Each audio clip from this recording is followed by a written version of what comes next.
कहानी की शुरुआत में हम जो फ्लड नाम के एक हिटमैन से मिलते हैं जो बुडापेस्ट में एक डांस शो पर आया हुआ होता है। वो वहाँ के गार्ड से छुपकर एक कर्टेन के पीछे जाता है, पर उसके शूज एक गार्ड देख लेता है जिसे उसको पकड़ने के लिए आता है, पर जो उसको मारकर सीधा अपने टारगेट की तरफ बढ़ता है। बीच में उसको बहुत से गार्ड्स मिलते हैं, मगर क्योंकि जो सबसे बेहतरीन हिटमैन है, इस वजह से उसे उन लोगों से निपटने में ज्यादा वक्त नहीं लगता है और वो फाइनली अपने टारगेट के पास पहुंच जाता है। वो आदमी जो को देखकर समझ जाता है कि अब उसके बचने की कोई उम्मीद नहीं है, इसीलिए वो जो को कुछ पैसे देकर खरीदने की कोशिश करता है। पर जब बात नहीं बनती तो वो जो से उसे सिर्फ वो डांस खत्म होने तक का टाइम मांगता है। इन सब चीजों को देखकर उस आदमी के साथ बैठी लड़की बहुत घबरा जाती है और वहाँ से बाहर भाग जाती है। बाहर उसको भागता हुआ एक गार्ड देख लेता है और वो अपने बॉस को चेक करने के लिए अंदर जाता है, पर तब तक जो अपने टारगेट के सर पर गोली मारकर वहाँ से जा चुका होता है। उसके बाद जो डायरेक्टली स्टेज पर खुद जाता है और वहाँ पर फायरिंग शुरू हो जाती है, जिस वजह से सब तरफ अफरा तफरी मच जाती है और सभी लोग अपनी जान बचाकर वहाँ से भागने लगते हैं। इसी बीच उस शो की एक डांसर मेज गिर जाती है और भीड़ में स्ट्रगल करने लगती है।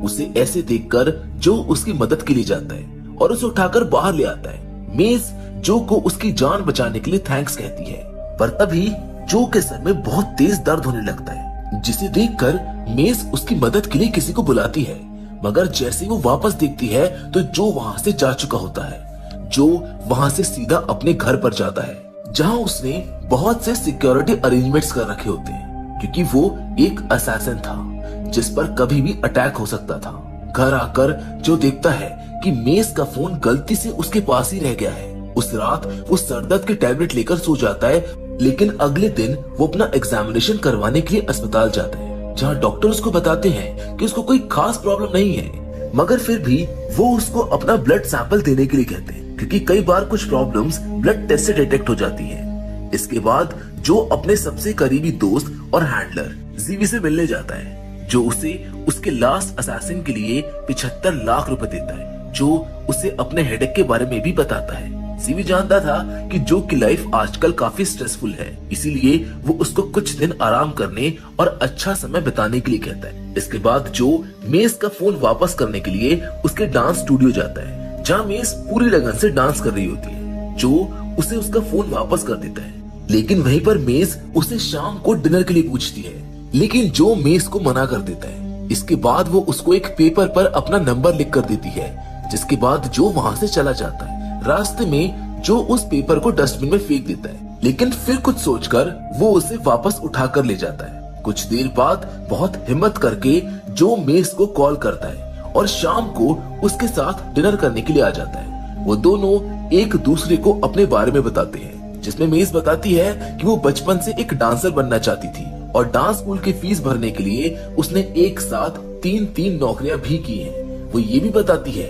कि वो आगे चलकर एक डांस स्कूल भी खोलना चाहती है। जो उसको बताता है कि वो एक ट्रैवलर है, उसने मिलिट्री में भी काम किया है और अब वो रिटायरमेंट लेने की सोच रहा है। देखते ही देखते कुछ दिनों में जो और मेज काफी करीब आ जाते हैं। वो एक दूसरे को डेट करने लगते हैं। वो एक दूसरे के साथ जिंदगी के कुछ बहुत ही शानदार मोमेंट्स बिताते हैं और एक दूसरे से बेहद प्यार करने लगते हैं। खाली वक्त में जो अपने मिशंस को भी पूरा कर लिया करता था, मगर इस बारे में उसने मेज को अभी तक कुछ नहीं बताया था।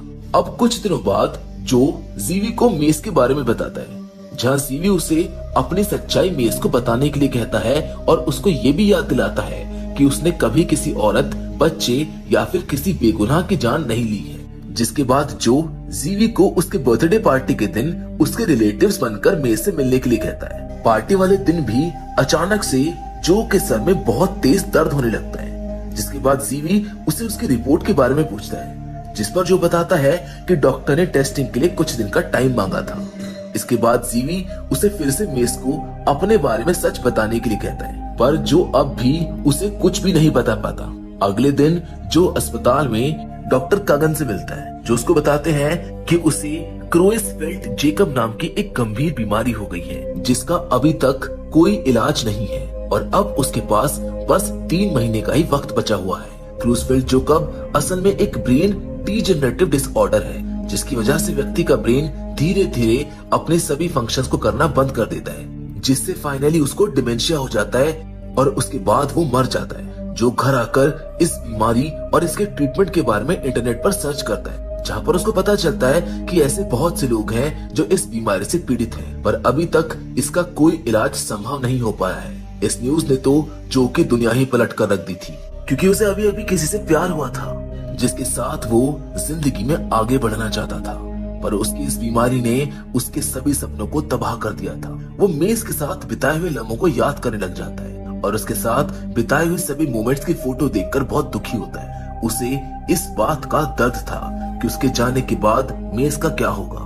इन सब से परेशान होकर वो एक बार फिर अपने हैंडलर जीवी के पास जाता है। जब जीवी को उसकी बीमारी के बारे में पता चलता है तो वो भी बहुत दुखी होता है, जो अपने पास रखे सभी पैसे और सोना भरकर लाया होता है। वो जीवी से कहता है कि वो इन पैसों का इस्तेमाल करके मेस के लिए एक इंश्योरेंस पॉलिसी खरीद ले, ताकि उसके जाने के बाद उसे किसी तरह की परेशानी ना हो।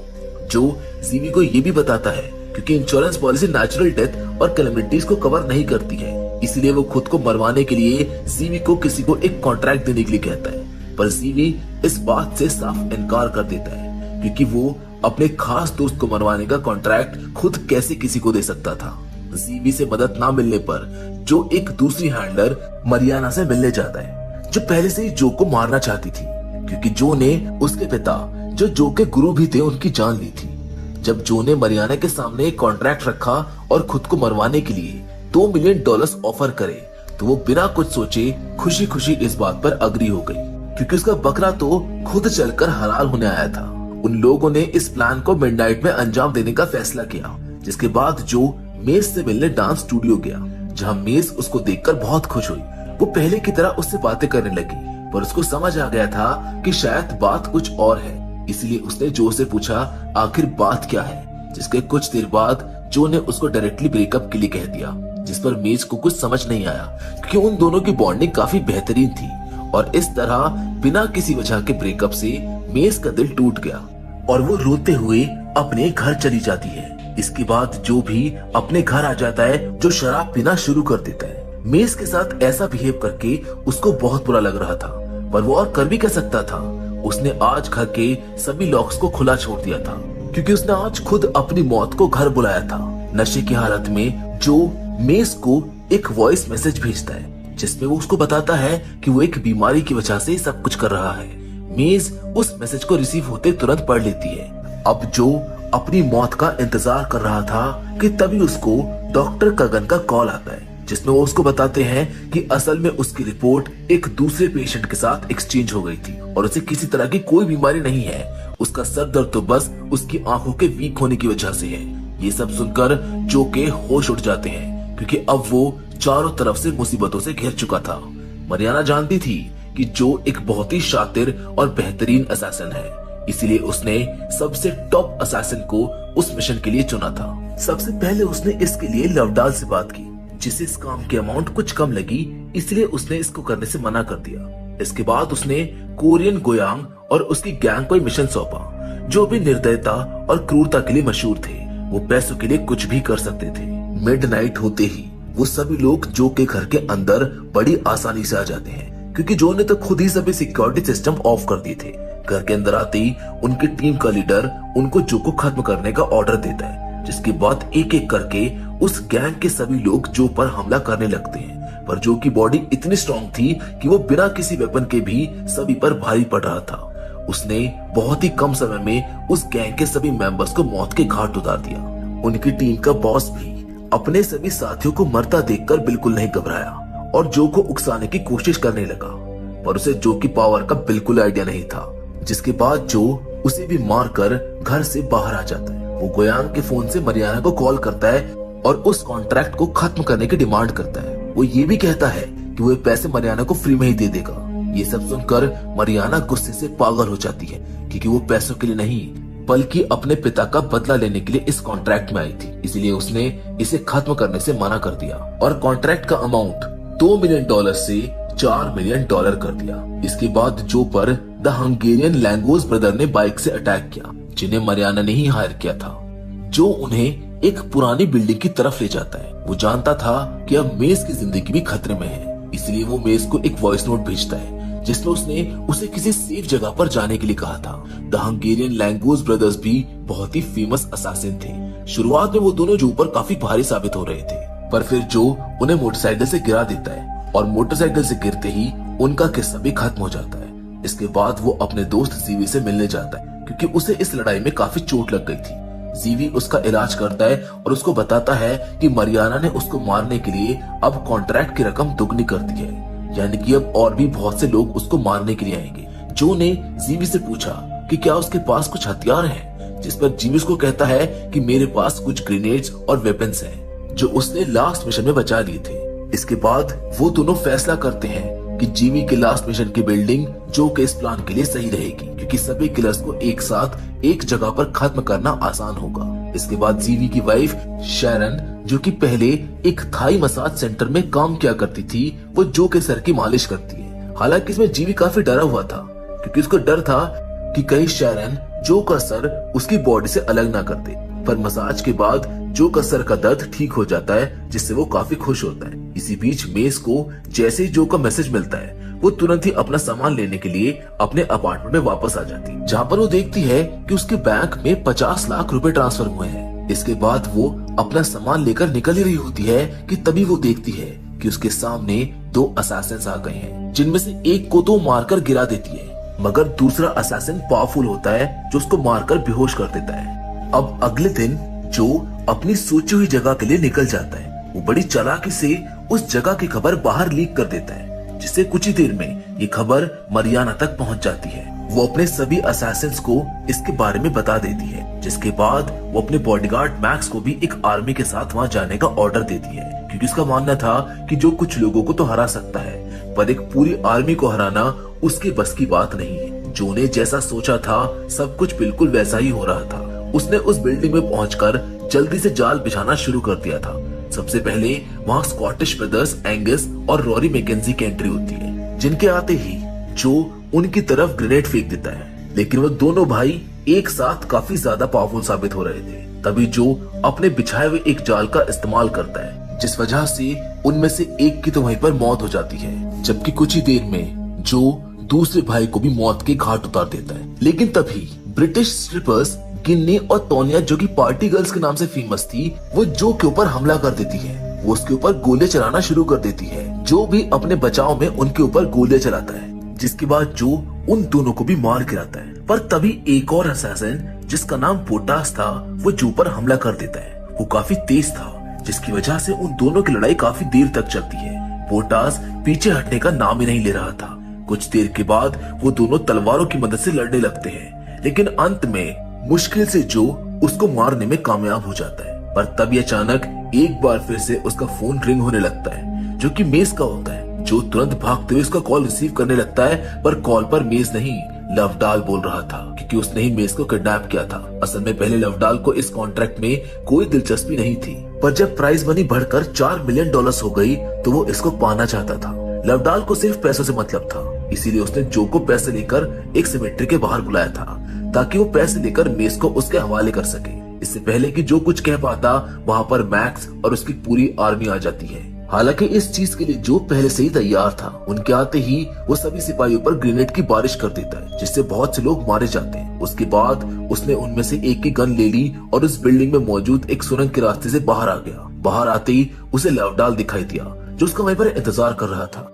उसके कहने पर जो अपनी गन को फेंक देता है क्योंकि मेज अभी भी उससे कब्जे में थी। वहीं दूसरी ओर मेज भी बड़ी चालाकी से अपने साथ बैठे कार में आदमी को चकमा दे देती है और कार लेकर भाग जाती है। इधर लवडाल कार में बैठे अपने उस आदमी को कॉल करता है, लेकिन उसका फोन नहीं लगता। तभी वहाँ पर एक कार आती है जिसने लवडाल को उड़ा दिया और फिर जो के पास आकर रुकी। इस कार में और कोई नहीं बल्कि मेज होती है, जो को बचाने के लिए आई थी, पर उसे अभी तक कुछ समझ नहीं आ रहा था कि आखिर यहाँ पर हो क्या रहा है। इसीलिए वो जो को लेकर वहाँ से जाती है और जो को सारी बात बताने के लिए कहती है, जिस पर जो उसको बताता है कि वो असल में एक असैसिन है। ये सुनकर मेज को एक बड़ा शॉक लगता है। जो कहता है कि वो सिर्फ बुरे लोगों को मारता था। तभी मेज उसको बताती है कि वो प्रेग्नेंट है, पर वो एक क्रिमिनल के साथ अपने बच्चे को नहीं पालेगी। ये बोलते ही वो बेहोश हो जाती है। जो गाड़ी को संभालकर किनारे पर खड़ा कर देता है। असल में कार से भागते वक्त मेज के कंधे पर एक गोली लग गई थी, जिसकी वजह से उसका ब्लड लॉस हो रहा था। जो संभल कर उसको पास के एक चर्च में ले जाता है जहाँ के फादर उसकी मदद करते हैं। कुछ ही देर में मेज को होश आ जाता है जो उसको शादी के लिए प्रपोज करता है। वो भले ही पूरी तरह से तैयार ना हो पर फिर भी फादर जो से उसकी पिछली जिंदगी के बारे में सब कुछ पूछता है, जिसके जवाब में जो उन्हें पूरी सच्चाई के साथ सच बताता है और अंत में फादर भी उनकी शादी करवाने के लिए मान जाते हैं। लेकिन तभी वहां पर लवडाल आ जाता है जो कि प्रीस्ट को गोली मार देता है। वो जो की हालत पर हंसने लगता है पर जो ने भी हार नहीं मानी थी। उसने एक ग्रेनेड लवडाल की तरफ फेंका जिससे चर्च में एक बड़ा धमाका हुआ। उसी वक्त मैक्स और उसकी आर्मी वहां पर पहुंच जाते हैं। वो लवडाल के साथ हुई डील को कैंसिल कर देते हैं क्योंकि वो लोग भी $4 मिलियन जैसी बड़ी रकम को अपने हाथ से जाने नहीं देना चाहते थे। पर लवडाल भी पीछे हटने वाला नहीं था, इसलिए उन दोनों के बीच भयंकर लड़ाई होने लगती है जिसमें लवडाल बुरी तरह से घायल हो जाता है। आखिर में मैक्स उसको गोली मारने वाला होता है कि तभी जो उस पर बंदूक तान देता है पर ऐन वक्त पर उसकी गन की बुलेट्स खत्म हो जाती है, जिसकी वजह से मैक्स उसको मारने की कोशिश करता है। पर तभी मेज मैक्स के सर पर गोली मार देती है जिससे उसकी वहीं पर मौत हो जाती है। इसके बाद जो मेज को लेकर चर्च के बाहर निकल जाता है और लवडाल को जिंदा वहीं पर छोड़ देता है। मेज एक आदमी को मारकर बेहद घबरा गई थी लेकिन जो उसको संभाल लेता है। इसी बीच जीवी मरियाना से मिलने जाता है जो कि वहां से भागने की कोशिश कर रही थी, जहां जीवी उसे असैसिन कोड तोड़ने के लिए डायरेक्टली गोली मार देता है। जिसके बाद मूवी के फाइनल सीन में हम देखते हैं कि जो और मेज ने शादी कर ली है और अब जो भी असैसिन नहीं है उसने सारे बुरे काम छोड़ दिए हैं ताकि वो अपने परिवार के साथ एक नई जिंदगी शुरू कर सके। लेकिन आखिर में मेज मजाक में उससे कहती है कि एक बच्चे को पालने के लिए बहुत से पैसों की जरूरत पड़ती है, इसीलिए उसे इस काम को पूरी तरह से छोड़ने की जरूरत नहीं है। जिसके साथ ये शानदार फिल्म यहीं पर खत्म हो जाती है। मैं उम्मीद करता हूँ कि द किलर्स गेम की कहानी आपको पसंद आई होगी। बाकी फिलहाल आज के इस वीडियो में तो बस इतना ही, लेकिन हम फिर से जरूर मिलेंगे और वो भी एक और नई इंटरेस्टिंग कहानी के साथ। मगर तब तक के लिए धन्यवाद।